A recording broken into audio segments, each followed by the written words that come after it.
Hello and welcome to the About Manchester podcast for this week. Today we're in the glamorous setting of Gorton Monastery, and I'm sitting with Elaine Griffiths, who's the CEO here, and has just written a fascinating book charting the account of the decline, dereliction and revival of one of Manchester's most historic buildings. Elaine, tell us about where we're sitting first.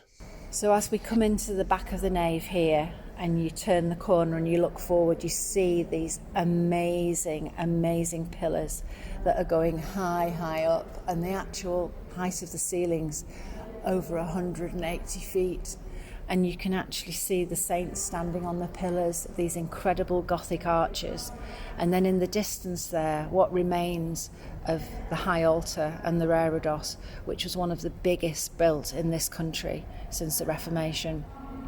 And this stunning Pugin architecture makes everybody's eyes just literally look to the heavens. And so many people, when they come in, if I had £1 for everybody that's gone, wow, when they walk through, it would be really helpful for our fundraising. And then you see all the doors we have along there. Those were actually the confessionals, where the priests would sit in the middle and you'd have an in-out, you'd have people queuing, because you have to bear in mind that there were pews for 900. So on the high days and holy days, this place would be packed, and you'd probably have 1,000 people in this incredible space, and then they would all want to go to confession afterwards. And therefore, all of those doors there that you see as the confessionals, it wasn't because there was a guilty lot in Gorton. It was actually because of the sheer numbers of people that would be attending this church. If you actually look up to those stained glass windows and the roof and those incredible arches, you can see the saints standing on their plinths there. They were obviously taken down by the property developers to be sold as garden ornaments, and we were very fortunate to be able to run a campaign and get them back. And we put them back in 2012, and each of the saints is a Franciscan saint, and they were all part of his history and his story. So there's a fascinating connection between them and the angels that sit underneath the plinths, because they all relate to the saint above. And as you can see from all the coloured stained glass that's behind the altar, you'll see there's a picture of St. Francis there, and all of the different saints are actually portrayed in those beautiful stained glass windows. The paint schemes that you'll see, the shining red and gold behind the altar, all that has been restored in the last restoration. Was one of the probably most detailed conservation projects seen in this country at the time. And one of the things we've also done with the remaining altars is we've stabilised them and maintained them and cleaned them, rather than try and recreate them, because of course this is not a place of worship anymore. So you will see the massive big stainless steel pillars that are holding up the stone. And on the Lady altar again, where there was a real danger of it collapsing, we've supported it. So it's a completely honest restoration. And we believe that the way we've handled this is so that it's actually telling its story. Like many places, it's been like most of us in our lives, it's been through the school of hard knocks. And by restoring it in an honest way like this, we've kept its romantic beauty, but we've also been able to see how beautiful it was originally and where the original stonework would have been before it was vandalised. Okay, so I'm going to start with the day in the summer of 1996 when you heard that Friends of the Earth were squatting in here. Okay. And you turned up and decided to take a look. You said that in the book that the monastery had spoken to you. Yeah. So what happened that day? Well, it was an amazing day, really. I mean, I'd never been to the monastery before. It had always been one of these things that had been discussed by the family. So many people were concerned about it. Always, why is it always on the news that somebody's, vandalising the place? And I came with my husband, Paul, and we literally walked into this incredible building that was really sad. There was sort of rainwater pouring in everywhere. It was knee-deep in pigeon droppings, and yet it still had this incredible sense of power. Okay. And what I felt when I walked into the back of the nave was like the hairs on the back of my neck went up, and I felt this enormous whoosh of power almost. It was as though the building was speaking to me, and I will never forget that moment. It was almost as though it was like almost crying for help. Was it a religious fear, or was it just Well, I'm not religious. Okay. But you know, when you go into places sometimes, it's even, you know, when you go into old buildings, you do get this kind of feeling, you get a sense of atmosphere or energy or whatever. You know, you can kind of sense when buildings have a good feeling or a bad feeling. And this was quite remarkable because although it was so damaged and it was really derelict and dark and had that horrible kind of smell of neglect, but yet it was not unpleasant. You know, what had happened to it was unpleasant, but actually the building itself felt really kind of powerful. And it was almost, I mean, I have felt it in, you know, some tourist sites where you go into temples and things like that, a similar feeling. And I'm sure you will have had experiences as well, where the hairs on the back of your neck go. It was that kind of feeling. It was profound. And I'm not religious. I'm not a Catholic. My husband and his family were Catholics.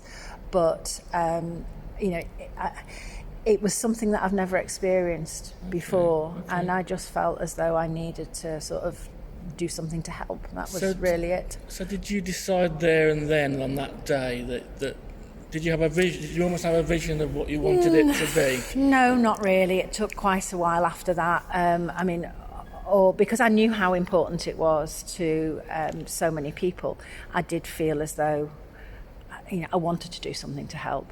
But I hadn't really on that day decided, you know, I had no idea really. But Paul and I talked about it and he agreed that he would try and ring the Vatican and find out what the church were doing about it, not realising that, of course, it had already been sold by the church.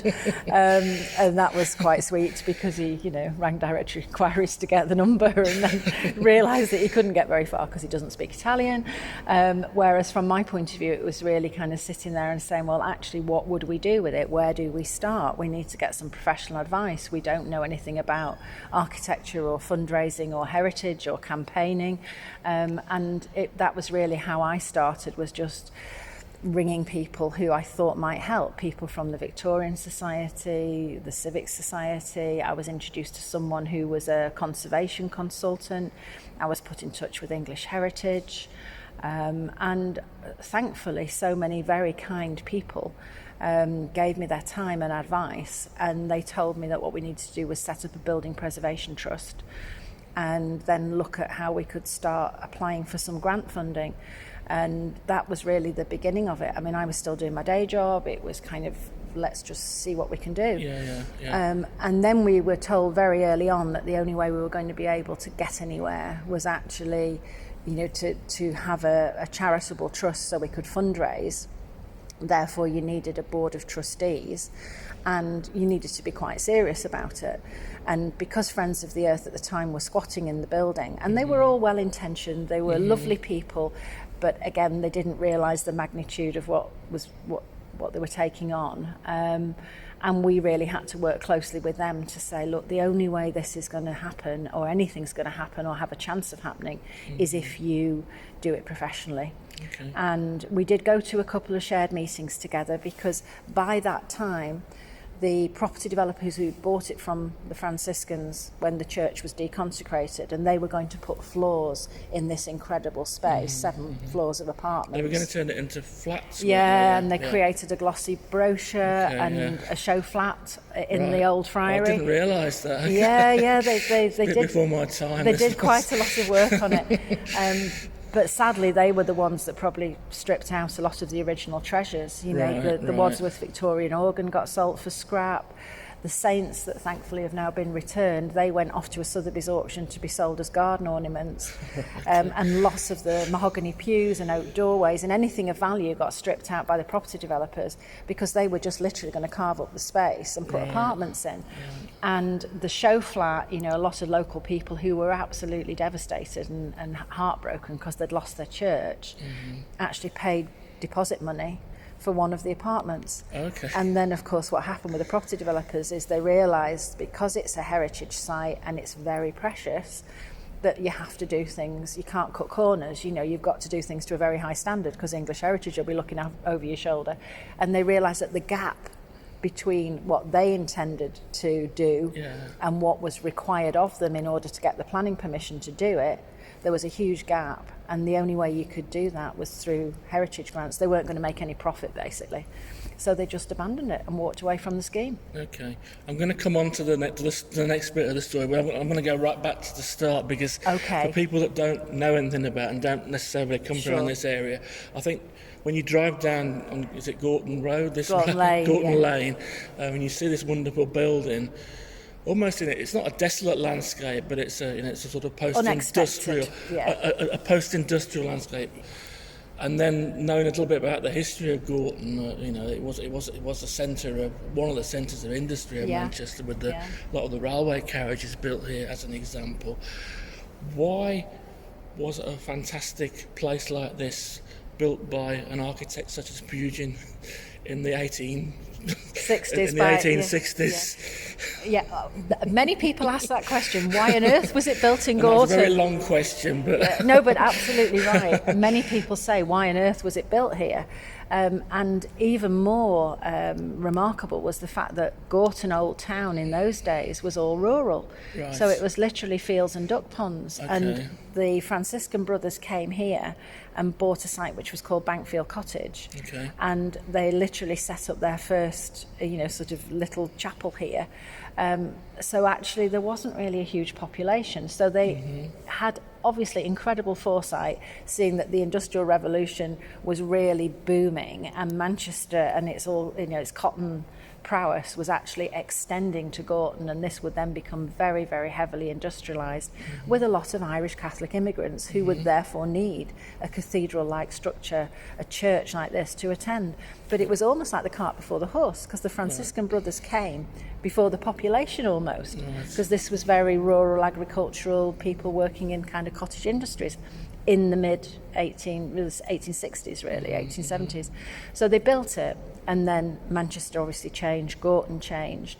But then there is also a story running that they've been trying to get a Franciscan church and friary in the northwest of England, back in the UK, back in England for quite some time. And those original founding fathers came over from Douai in Belgium, and they first of all went to try and get some funding support in Cornwall from a lady called Lady Trelawney, who lived at Sklurda Abbey. And Sklurda in Cornish means light, which is nice because we've got lots of lighting and light effects that were obviously built into this incredible structure. But they managed then to get enough funding and support to come to Manchester, and that's when they bought Bankfield Cottage and created it here. Now it is huge, and if you look at the original Pugin drawings, it wasn't just that friary frontage that was built. There was on his original drawing, there was a second frontage, and we actually believe that it was meant to be their headquarters. It was meant to be the place where the Franciscans re-established themselves for the first time since the Reformation. And the reason we believe that is one of our former historians, who's sadly no longer with us, did a lot of research around those founding fathers. And Brother Patrick Dalton, who'd worked alongside Pugin almost as joint architect, went off one by one with each of those original founding fathers and built another church and friary. And when 8 of them had been built, then the Pope declared that the English province of the Franciscan order had been restored. So even though in the history books and everything else, most head offices end up in London, and of course that's what happened with the Friars, we believe that this was meant to be the original, the headquarters of the Friars Minor who came here. And how did they get Pugin to be involved? Well, the Pugins were very famous dynasty of architects, and they obviously followed the Catholic faith, believed that all churches needed to have kind of form and purpose. And I think Edward was really following in his father's footsteps. Augustus Welby, Northmore Pugin, built the House of Parliament. And if you look at the kind of Pugin buildings, this was, an incredible masterpiece. And I think it was probably because the Franciscans and the Pugin family had a relationship already. So from their point of view, they wanted the very, very best to be built here in Manchester. Okay. And they certainly succeeded. They certainly did. What part did this place play in the community of Gorton? From all the stories I hear from everybody, not just Paul's family, the monastery, because it was St Francis Church and Friary, and then it was nicknamed Gorton Monastery because obviously the brothers walked around the neighbourhood in their brown robes and they looked like monks, so they must come from a monastery, you know. It was as simple as that. So that's why it's called the monastery now, because it's much more well known as a monastery than a church, and it was a former church and friary.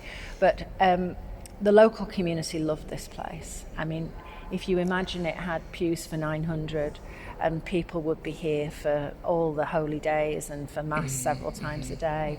But it wasn't just the church. It was almost like the glue that kept this community together. Okay. There were 3 schools here, there was a parish hall, there were football teams, there were youth clubs, there was the ladies' sewing circle, and so many people were part of that kind of church community that they wouldn't just be here for the services and for mass. They would be here to keep the whole place going. And I think in their day, because the brothers were so well loved by the community, they were almost like the neighbourhood watch, the neighbourhood wardens of the day. They'd know all of the families and they'd know what was going on. So literally they nurtured and looked after everybody from cradle to grave. And I also understand, you know, from all the stories that, you know, it was a really sociable place. You know, they used to have fantastic, not only just concerts and incredible things like the Wit Walks and the May Queen and so on, but the Grey Friars Players established a really thriving theatre group with Gilbert and Sullivan concerts, and all the community, you know, used to get involved with that. And I also understand that they literally carried on performing all the way through the Second World War, you know, going out and keeping people's spirits up. So, you know, again, you can see why people were so fond of the place. And not only did it affect me when I walked in that day, but you can imagine how, you know, it has been designed so people, when they come in, even when it was a working church, if you imagine, you know, the first thing you do is look up to the heavens, because that's the way the architecture makes you, you know, look up. And you do feel this incredible sense of awe. And yeah, it has been designed as a very, very powerful building. And I think that affects everybody that comes here, even to today. Okay. And into the 70s and the 80s, it declined probably because industry declined around here. And industrialisation started to wind down. Yeah, I think it's like a mirrored story, really. The decline of the monastery and the decline of local industry almost paralleled each other. But I think it also has to, you know, think about the time. Eldest sons in most Catholic families were encouraged to go into the priesthood. And that kind of changed as well. Not so many people used to go to church in the 60s and 70s. It started to decline. And I think you're right, that was what happened. Industry declined, the whole area changed. There was a redevelopment, you know, all the houses got demolished and the whole area changed. So the old Victorian terraces were knocked down and replaced with modern day equivalents. And people were relocated to places like Hattersley and Wisenshaw. So that in some ways knocked the heart out of Gorton. Some people stayed, some people never came back. And I think combined with church numbers dwindling, it ended up that they just couldn't sustain a church of this size. And then a little St Francis Church was built at the back, and that's really in 1989 when they got the bad news from head office in London that they had to close, and then the official deconsecration ceremony took place, so it was no longer you know, a place of worship. But for me, I don't think you can turn it off. You know, if you think about it, you've got 130, 140 years of people's lives in this building, all their prayers absorbed in the stone and the brickwork. And I just think this place, you know, is a sort of a testament to all of those lives that have been here. So I presume then that your vision for it, when you'd gone away and sat down and made the phone calls, was to bring it back to be part of the Gorton and probably of the Greater Manchester community. Yeah, that was an absolute priority. If anything was going to happen with this building, first of all, we had to find out that people wanted it back, and therefore we had to make sure that we had enough supporters. And at one time we had 1,000 members of our Friends scheme who were all people who were supporting us and making donations and saying, yes, please save the monastery. But we also had to try and create something that was going to sustain itself, because it had to pay its own bills. You couldn't create an incredible scheme and then not have any funding. So we've always tried to make sure the monastery was put back at the heart of the community, but also in some way, shape or form was then able to generate its own income. Okay. There were many bumps and traumas in the... Was it 11 years from from your visit here to I suppose the first achievement? Well, 3 separate heritage exactly. bids. The first heritage bid was really all about the community. Do you want to carry on because of the tour going on? Yeah, we should be all right, I think. You sure? Yeah. Okay. So our first bid for funding was all about the community. It was all about arts and culture and almost providing a kind of centre of the celebration for all faiths and none. It was called Spirit of Life. And that was in the very early days of the Heritage Lottery Fund. It was 1997, 98. Okay. And we were turned down because they didn't believe it was commercial enough. Okay. And they said, it's not going to work because who's going to come to Gorton, and people are not going to pay to come here, and it's not going to work. So we were turned down because it wasn't commercial enough. We were then also told that they believed the architecture was so important and the building was so important that they would support us, but we needed to do something commercial. So we then decided we would create a Franciscan style hotel, almost like an urban retreat. Mm-hmm. And I was fortunate enough to have contacts in the hotel world, and unbelievably the 2 guys that I'd worked with, one had been responsible for historic hotels for Great Britain, so he was used to converting grade 1 manor houses into beautiful luxury hotels, and his executive chairman had recently been ordained as a minister, an Anglican non-stipendiary minister, and almost you couldn't invent it because those 2 people just understood what we'd got here. They knew it was, a sacred site, but they also understood how to run amazing hotels. So we did that scheme, and then, believe it or not, that got turned down because it was too commercial. And that... so from being not commercial enough, it became too commercial. And that, I kind of understand, because we didn't go through... We knew these hotel operators and thought they were perfect for us, and they had the sensitivity. So we hadn't gone through all the normal procurement and tendering processes that you have to do for public money. Okay. So we had 2 choices at that stage. We either went back to the drawing board and re-tendered for it, or because our building was falling apart by this time and getting in worse condition, or we thought about a different scheme. And then almost the thing that's changed our decision process was the fact that 9/11 then happened.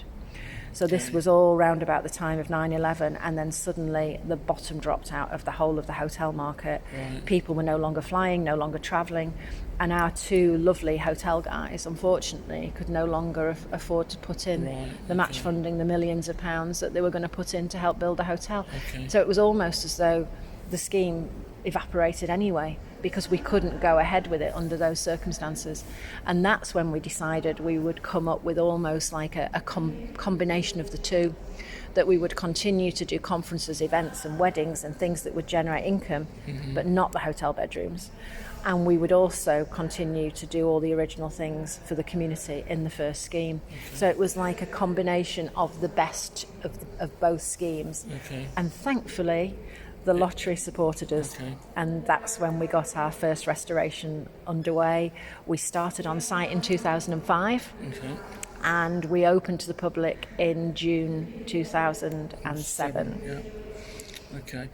Just talk a little bit about how the building was restored during that time. I mean, it must have, time has passed since you first came in, and it must have deteriorated a lot further. So, what were the big hurdles about just getting the building one of the first things that, major setback was the fact that the whole of the friary collapsed, the whole of the friary floors. Right. So if you imagine a situation where all the lead's been taken off the roof and good old Manchester rain's been pouring in for like 6 years, those floors on the top of the friary were very heavy because they were water sodden, and literally the weight of them dropped to the first floor, then the combined weight of the wet floors then just literally dropped straight to the ground floor. Gosh. So we've effectively had the outside walls of the friary but no inner floors. Right, And I must admit, I did go back to the lottery and English Heritage at the time and said, I just don't think I can save the friary. It's going to cost another £1 million. We just, can't do it. We'll just concentrate on the church. And they said no. And that was, it was a nightmare. Where are we going to get another £1 million from? But actually, although it was devastating at the time, that was the right decision, because had we not restored the friary, we could never have made this work, because of course you need toilets and you need kitchens and you need somewhere where you can actually have people, supporting what goes on in the main church space in the great nave here. So thank goodness they did make us do that. The way we got round it is we decided not to do a lot of the fancy conservation work that was desirable but not essential. So we literally took £1 million worth of work. We did what's called a value engineering exercise and cut out everything that was non-essential. So fancy paint schemes, fancy carving restorations, anything that was non-essential, we cut out the budget in order to save the friary. And that's what we came back and did several years later, when we were fortunate enough to build the welcome wing. That was the time when we did the paint schemes and we conserved the floors and we made sure that the altars were stable and so on. So perhaps for people who don't know, can you just give a little bit of description of what actually goes on here now? Well, what's lovely about the monastery now is it's a modern day monastery in the sense that it still feels amazing, and it's a lovely kind of heritage and sacred site. We welcome visitors every single day, Sunday through till Thursday. We're open from 10 till 4 every day, free entry, free parking, but we rely on donations from people so that we don't ever turn anybody away. We have a really good programme of events going on every week. So we've got tours going on set days, usually Mondays and Tuesdays. We have a sanctuary of peace and healing here so that people can get support. Particularly, we've noticed since everything's kind of getting back after COVID, a lot of people are lonely, they can't get to see their GPs, they just need someone to talk to. Well, actually, they can ring up and book an appointment with one of our listeners, and if they need more support, they can be signposted onto counselling or onto other groups that can help them. So we're trying to provide that support role in a way. It's like the Franciscans used to do when it was a church, but because we're non-religious, it means we can welcome everybody, and it's just really so people know that there's a friendly face here at the monastery, and people can come anytime. And the only day we say we're closed to the public is Fridays and Saturdays, because we use those 2 days to host weddings or big dinners and conferences and beautiful special events, because we have to, that's kind of the engine room. If we have those 2 days a week where we can generate some income, that helps us to keep all of the stuff going for the community the rest of the time. You alluded to the pandemic, and I suppose I have to bring it up because the last 2 years could not have been brilliant. It's been a nightmare for yourselves and for most other organisations. We all, anybody who in the hospitality industry, well, I know you've covered the story many times. Everything stopped literally in lockdown, and we initially kept staff on furlough, and we had a big team of people here, and it was very sad that we had to make the decision in the end to sort of say, it's never going to, we don't know when it's going to come back, if it is going to come back in the same way. So we had to go through the whole redundancy process. We were very fortunate that we got some heritage emergency funding and cultural recovery funding just to help us do things like repair the boilers that obviously, if they're not being used, they break. We ended up with leaking roofs, and so all during that lockdown period, we were constantly trying to keep the building safe and secure. So everybody else was on lockdown. We were kind of here every day just making sure it was okay. And then obviously from August last year, we decided that we were opening to the public again. And it's been a bit stop-start, obviously, because of recent issues. But we're hoping now we're into February and into 2022, we want the world to know that the monastery is open for business again and that we're here to welcome people back. And if you've never been to the monastery before, come and see us. It's just an amazing place. The other thing we do every day now is we hold an hour of silence between 12 and 1 o'clock. And again, that's just for people who want to take a little bit of time out from a busy day. If they just want to reflect, they can sit in this beautiful space, and it's just quite a healing space. And if they want to do anything before the silence or after the silence, you'll find that there's activities going on. Everything from like little workshop groups, we've got tours, as I say, and various talks and things going on. We've got supporters in the Sanctuary Cafe. We've got a little sewing group. We've got craft groups. We've got mother and toddler groups. There's lots of things going on, as you can probably hear from the noise in the background.